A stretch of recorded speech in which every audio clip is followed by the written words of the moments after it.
You're listening to the Ask Drone U podcast. You ask, we answer your drone questions. Whether you're here to turn your passion into profit or you simply fly for fun, we're a community of learners and teachers who aspire to achieve greatness. We are Drone U. Hey everyone, and welcome to another informative episode of Ask Drone U. As always, my name has stayed the same. The thought processes have evolved. My name is Paul. And my name is Rob, and hopefully we're evolving every day, right? Just a little bit, trying to get better, keep learning, improve. Only way to succeed. Yeah, it's good to be back hard work. Back in the chair. It's been a little while. It has. We have been doing a lot of in-person trainings here at Drone U, and honestly, it has been so much fun. And before we get started in today's question, we'll just get right into it. Our question today is going to be brought to you by all of the in-person trainings that we have coming up. And good news, we're finally going to do that experience training. So you'll be hearing more about this, but for everyone who's taken our mapping class or our flight mastery class, which will be a prerequisite to the experience training, I think you're going to really enjoy this style of training. We're going to do a 7-day training where we all go out to one particular location, and we're going to do a flight mastery, advanced aerial videography, photography, and a little bit of complex 3D modeling. And then the students will be tasked to actually create deliverables for the property that we're on as if it were an actual client.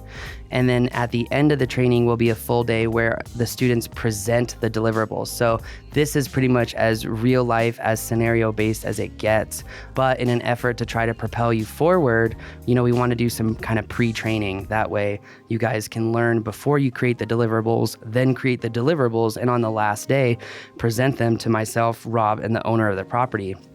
Kind of like in Shark Tank style. So I think this is going to be a lot of fun.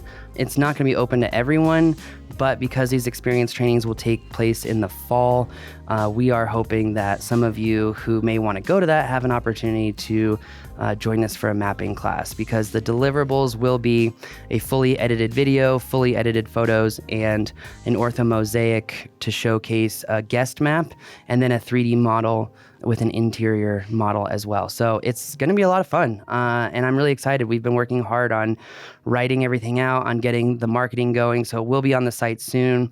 The upcoming in-person trainings will be soon. They'll be soon on the website, excuse me. But we're looking at Denver. We're looking at Las Vegas in October, but that training that we're launching, I'm not sure we'll actually have any spots. It's already pretty much pre-sold at this point. Mm-hmm. And then we're going to be in Austin in November, and December, I think we're going to take off. We might have a flight mastery or two, though. We'll see. Here in Albuquerque. Yeah, here at HQ. Yeah, and the experience training, which is just going to be phenomenal. It's so exciting because you're going to be going through all of that you just described so that you can actually go do that, right? Obviously. I mean, the goal is to get you ramped up so that you can go offer this to the clients that you're excited about serving, which, man, I'm excited for everybody that can be there. And on that note, it's going to be limited to, I don't know if we've decided we don't have to say a final number now because we need to talk that through, but it's not going to be a ton. Yeah, because we want to make sure that everyone gets enough time to have personal attention and whatnot. But that said, this is also, as Rob said, a great point for you to learn how to kind of go through the job. But it's also going to be a great opportunity for you guys to learn the systems of these jobs so that you can scale your business a little bit more easily, which is going to be one of the questions that we hit this week, kind of talking about that. But before we talk about it anymore, if you're ready for a drone adventure, make sure you stay tuned to thedroneu.com. We're going to get that information up here this week or next. So make sure you check that out. Thanks again for everyone who is supporting us. Quick update to members. We just want to say thank you to everyone for transitioning from Facebook over to the new app. As many of you know, though, there were some kinks in that app, and we are working through it with development, and we might even launch a whole brand new app. We'll see. But I just want to say thank you to everyone who is, trying avidly to help us grow. We really do appreciate it, because at the end of the day, we're here and we're doing this to provide quality, in-depth information because we care about how the information is retained and how it is utilized. Because, I feel like every trainer and educator should care, but obviously I'm not sure that's the case. But sticking to a positive frame of mind. I think that anyone who might be concerned or worried about coming to these trainings because of me, that they are maybe hesitant to ask me questions or maybe they're nervous, I think that you would find, like a lot of our students just said in this last class, that my heart's a little bit bigger than my mouth. And I think that you would find that I'm quite personable in real life. So I'm quite personable on the show too. I just get a little second that. I will just I just get a little fired up. So anyway. All right, time for a question. Yeah, all right, let's hit Here we it. go. G'day, Rob and Paul. It's Trav from Victoria, Australia. There's a lot of info out there on PPK and RTK, so much so that you might not even publish this question. But so much so that some of it seems contradictory. I've seen videos saying that PPK is more accurate, other videos saying RTK is better. Usually these videos are from companies that will have a vested interest in the message that they're putting out there.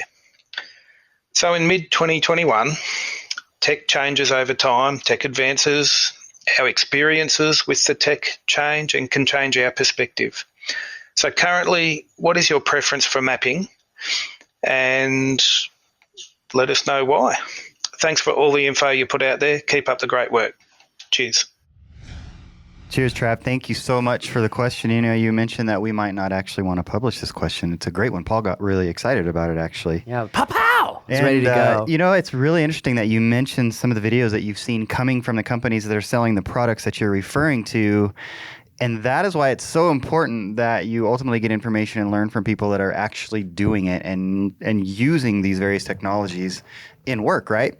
Which brings me to us and Paul. So take it away, Paul. Well, I mean, it's also important that we're kind of agnostic for manufacturers. You know, I know a lot of people think that... And systems. Yeah, and systems as well. So first thing I think is really, really, really important. And we talk about this in mapping class all the time. In fact, I literally have slides here from mapping class that are helping me structure the answer to this question, which the first thing that I'd like to say is there is a lot of hoopla and marketing speak about drones that are RTK. For example, our M600, right? That's a M600 Pro, technically RTK. Technically, it's not RTK because it's unable to speak to the network that's going to provide real-time corrections to that GPS information and actually write that data to the back end of photos or videos, right? So number one, be very careful on the products you buy. This guy seems like he already knows that. So on that note, what is somebody looking for? When you say be very careful, what do they need to make sure of? Well, before we get into the differences between RTK and PPK, they need to make sure if the drone states that it's RTK, that it can actually connect to what we call a VRS or virtual reference station or system. And it can actually connect to the N-trip network, meaning it's connecting to the internet, okay, and it's pulling data from a very specific VRS, which is what we call over the N-trip network. So essentially, able to go to internet, and it's communicating with what we call our CORS network. That's our continually operating reference stations. That's in America. That's in America, yeah, just to be clear. But the Australia has their own system. It's just named something different. Right, sure. So that said, what they need to be looking for, again, if an RTK drone says it's RTK, you need to make sure it can connect to a network over the internet and actually write that data to the images themselves. Sometimes that last caveat, a lot of these RTK drones can have extreme complexity in actually writing the data to the files, which can cause errors. So that said, number two, really important point is, and I've actually watched this before at a conference. I'm not going to name the conference, but I've seen multiple people go up on stage and say, our RTK maps are so good. They're good to 1 millimeter. Okay, that's not actually possible. Maybe if you flew a 100 megapixel camera at 50 feet above a scene, maybe. But I think the rule of thumb, the actual facts and rules that dictate what is possible with photogrammetry is that accuracy, whether it's relative or absolute, can only be a factor or a multiple of your ground sampling distance. So let's say your ground sampling distance is a half an inch. That's that's the highest level of accuracy that you can get is a half inch, pretty much, which I think is important to note because so many people talk about accuracy, but when you look at their quality reports, it's like, well, hold on a second, your GSD is 2 inches. There's no way you're getting a centimeter of accuracy. It's just not possible. So it's important to always remember that accuracy is a multiple of ground sampling distance. The 3 factors, as we've talked about before on the show, and I'm not going to reiterate in detail, ground sampling distance is sensor size, it's the altitude of the flight, and it's the focal length. Those are the 3 factors of GSD.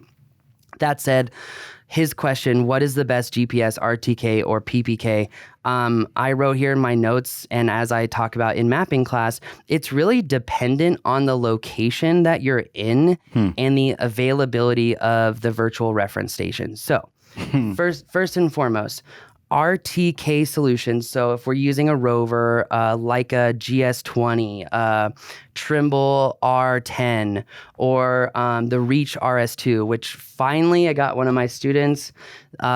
Reach did some updates to their app. It's now a lot easier. I plan on using the crap out of that thing. Yeah, I didn't know that. This Cool. was this week. Yeah. This week.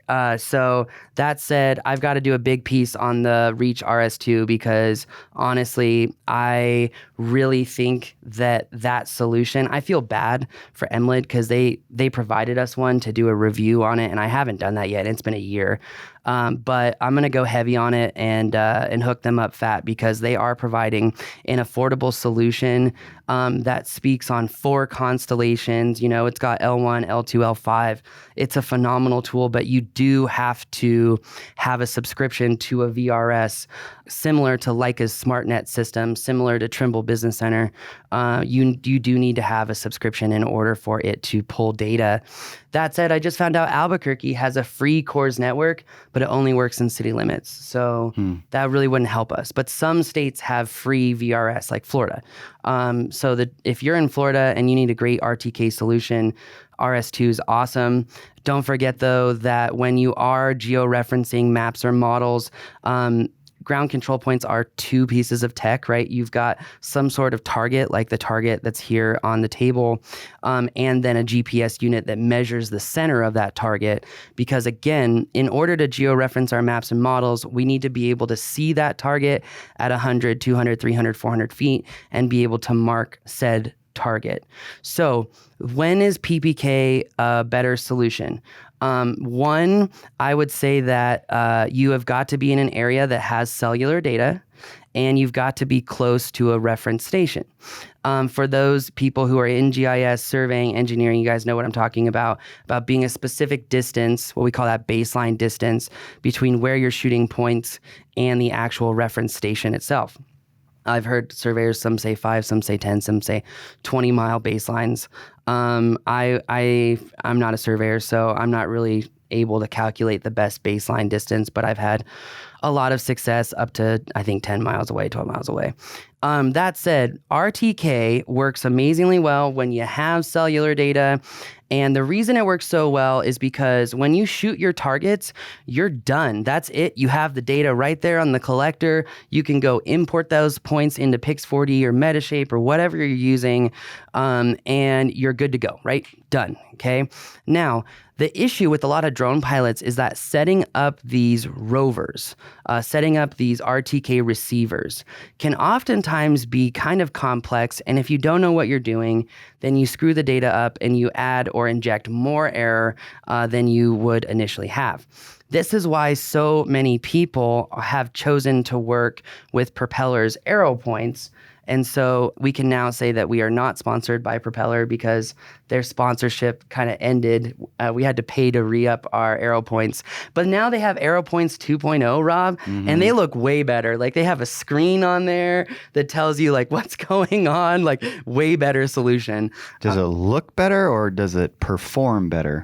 It's my understanding it performs better, but I don't have experience on it, so I can't speak from experience. So that said, I'll pump the brakes and just say that, we just turned our Aeropoints back on this last week and used it for mapping class, and it worked phenomenally well. That said, one of the downfalls of Aeropoints, which is a PPK solution, is that you don't know if one of the Aeropoints failed to work or not. So now we have 2 bad Aeropoints, and I can't tell which ones are bad. So I need to do a little bit more research, and I'll be able to figure it out because they all have a serial number on them, and I'll figure it out. But that said, the main question, PPK or RTK, again, I believe that the answer is it depends, and it depends on where your location is, because PPK solutions are really good for rural areas. It's really good for large mission sets. It's really good for fixed wing solutions. But one thing that I think is really important to say is it doesn't matter if it's PPK or RTK, you still need some sort of how do I say this? There are a lot of people who are flying RTK drones. They are connecting them to the network. They are getting corrections, but they're still not using GCPs to overall correct their data and make sure they have some sort of control.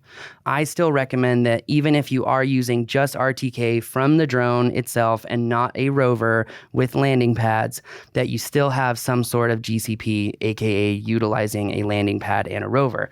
And for people who have told me they've gone to other flight schools and people are holding a GPS receiver over the landing pad, or they use their drone's RTK and put it right over the center of the landing pad and do it that way, that absolutely does not work, because the GPS position is measured from the camera's center point, aka the sensor center point. So you putting your drone over a landing pad is not going to be at all an accurate means. So there's built-in error when you do that, essentially. Yeah, and I only say that because I see so many like newer/intermediate people saying, "Oh, I can just use my RTK drone as a rover and plop it over a landing pad, and there's my GCP." And it's like, yeah, absolutely not. Doesn't work like that.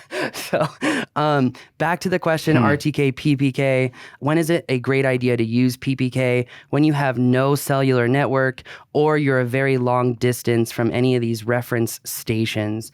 And by the way, you can go to the NGS or NOAA or UNAVCO and look at the map of all of these CORS reference stations and see just how far away they are from your mapping area. Now, I am not a geospatial scientist by any means. I'm not a technician, but it's my understanding of basic GPS and coordinate systems that RTK is more accurate fundamentally than PPK because of how corrections are applied to the data itself. So the reason it's RTK, real-time kinematic GPS, is you're getting real-time corrections right there, lightning fast. You know if there's any issues with the data right there. So RTK is the fastest, but you need cellular. You're probably going to be close to the city, and you need a subscription to a VRS. Now, a lot of people are out in the fields. They're not right in the city. They're not close to cellular data. That's when you would want to use an Aeropoint. Okay, now the house that we just mapped, which is Rob's potentially future in-laws here in August. Better be more than potentially at this point. But I was going to say, I think potentially was a poor choice of words. Invites went out. Anyways, carry on. But anyway, long story short is I use the Aeropoints because they're just so simple, and I didn't know if I was going to have good cellular data where we were. We were also, the baseline from the station was actually pretty far away, so I'm glad I used those. Why do people use Aeropoints? Which, by the way, if you're watching, they're literally over Rob's right shoulder, and it's your left, our right. That's it. They use them because it's so easy. It's push button and go. You know, you throw them out and they literally cook for 30, 45 minutes. And so they're aggregating and collecting data while you're flying. So pretty cool. Yeah, it is pretty cool. The only issue that's important for our caller to know is that the propeller Aeropoints only work if they are in, what is it called? In a coverage area. So Propeller has various networks you can choose from that showcase coverage in a particular area or not.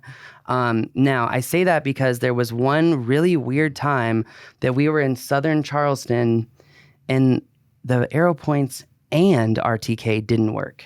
Wow, so you're just screwed in that scenario. Well, you would essentially in that scenario pull out an additional rover, we call it now a base, and we put that over a known survey nail, aggregate that data. And then we have the RTK rover speaking to the base and providing corrections that way. That's one way to do it, but it's a lot more complex. And more equipment. Yeah, and I do want to say that when I'm talking about RTK, I'm fundamentally talking about RTK as a rover and a single rover. So not having one RTK unit and then a second to say base and rover. I'm saying just rover, just to clarify for all my survey peeps out there. Again, I understand that accuracy is less with PPK than RTK. I'm not sure if there's a formula, though, to tell you how much less. That said, I think really a lot of people choose PPK for ease of use. Again, you're no cellular data, large maps, fixed wing aircraft. That's pretty much why a lot of people are choosing to use PPK, is that you're just really limited in internet infrastructure and infrastructure as a whole. Yeah. Oof. That's a lot. Take a breath. So I guess... Imagine that for 8 hours, and that's day one of mapping class. Anyways, a question though. So essentially, well, let me ask it this way. So your conclusion then is, given the right circumstance, RTK is known to be a little bit more accurate than PPK. And you get the data faster, so you can do jobs at volume much more easily. Okay. My question for you, though, is take somebody like Trav, who's asking the question in the first place. If you have access to both, because it sounds like, based on the "it depends" answer, that sometimes you don't have a choice. It's not really up to you, right? You got to use whichever one is best for the scenario if you can. So the perfect example is the ghost town. Remember when we were out at the ghost town to fulfill our fly-in contract last April? Right. And I threw the Aeropoints out because I had no cellular data. Yeah. And the RTK rover would not have been able to connect whatsoever. But this brings up a very important point. That's why I interrupted you. Our Aeropoints turned off in April of last year.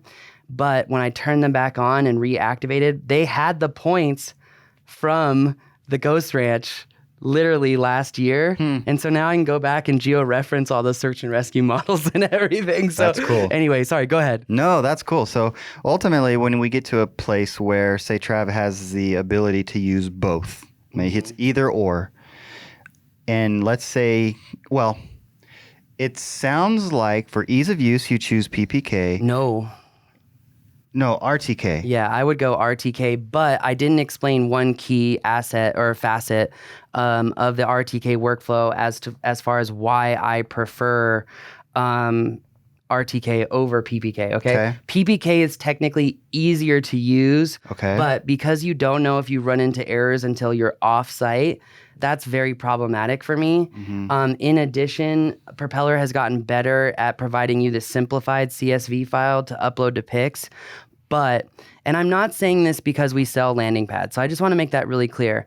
But one of the things that... the reason that we sell landing pads is you created them for us to use. That's right. Yeah. Okay, carry on. So that said, one of the key things I really don't like about the Propeller Aeropoints is how small they are.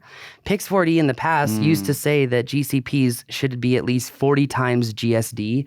So if GSD is an inch, then you want a 40-inch pad, which, by the way, our website says these are 3-foot pads. I'm pretty sure they're 4-foot pads. I digress. So, well, hold on. I got a laser measure here. Anyway, long story short, the reason I love RTK is because we get the data right away. We know if there's an error right away. But I personally find marking these landing pads a magnitude of scale easier than marking those, especially in harsh light conditions. So I will just say, and I'm not saying this because I want to sell more landing pads. These things sell just fine as they are because they were built to make the workflow easier. And that said, when it comes down to like pixel level, because you are supposed to, zoom into your photos when geo-referencing your map, and you're supposed to zoom in absolutely all the way down to pixel level. And because of that, I find, and all of my students I've ever asked, find these pads easier to mark. So when it comes to speed of workflow, speed of acquiring data, I prefer RTK, but there are a lot of instances, Rob, where it's just not available and it doesn't work, and I go to Aeropoints. Gotcha. And so Ultimately, that's all super helpful, and I'm glad we ended up there. But one of my primary questions is when we're talking about more accurate, quote unquote, right? And comparing the two, is it really going to be that big of a difference? Like choosing one or the other from an accuracy standpoint? It's my understanding that so where we see the most inaccuracies in GPS overall is going to be on the z-axis, which is our elevation. Okay. And I will say that based off of what I know about PPK and RTK, and I could be wrong about this, but that PPK is fundamentally good to about 5 centimeters on the z-axis. Now, if you're not familiar with the metric imperial conversion rate, there's 2.54 centimeters for every inch. So at 5 centimeters, we're right under 2 inches. Which is really fairly good, frankly. But that said, if we're talking about fundamental accuracy, RTK matched with the right target will be more accurate than PPK for 2 reasons. Reason number 1 is the technical GPS technology that's pulling the point. Point number 2, the size of that target is fundamentally smaller. So because of that, and because of how Pix4D and a lot of the softwares work, you are fundamentally going to be more accurate with a larger target like this landing pad because you have more capability of marking the true center point and reducing overall ellipsoid error and projection error that's human induced. And so, I mean, all in all, I believe RTK is more accurate as a technology than PPK, but I would also say that the targets that you use fundamentally define the overall accuracy as a whole, and this is something that is skipped over all the damn time. In fact, we've been having a lot of surveyors in our classes recently because they're like, yeah, if we don't take on the technology, we're not going to get jobs. It's that simple. Just last week, we had one from a surveying company. Yeah, and I mean, I get so excited when we have a surveyor because I will defer to them. Like, look, if I'm wrong about what I'm saying about GIS, just shut me up and say what's good. I'm totally okay with that. But I want to show you how most surveyors are fundamentally not familiar with how their team, whether it's the drone team or the processing team, can actually inject more error into the map and ruin your accuracy that way. Because a lot of surveyors are like, what's the technical capability of the RTK rover? Okay, that's my accuracy. No. With photogrammetry, you got to be able to see the target to mark the target, and then how much detail you can see in that target is going to fundamentally matter on the overall and absolute accuracy as well as the relative accuracy as well.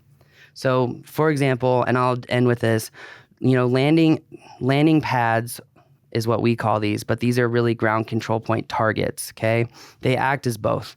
That said, when you have a target, they're supposed to be static, they're supposed to be flat, they're supposed to have a matte finish, highly contrasting, and discernible center point at pixel level. That last caveat is the most important, and because of the size of the propeller Aeropoints, I know for a fact, and I can mathematically prove, that these targets being larger paired with a good RTK unit connected to a VRS is going to give me a fundamentally way more accurate overall absolute accuracy than an Aeropoint.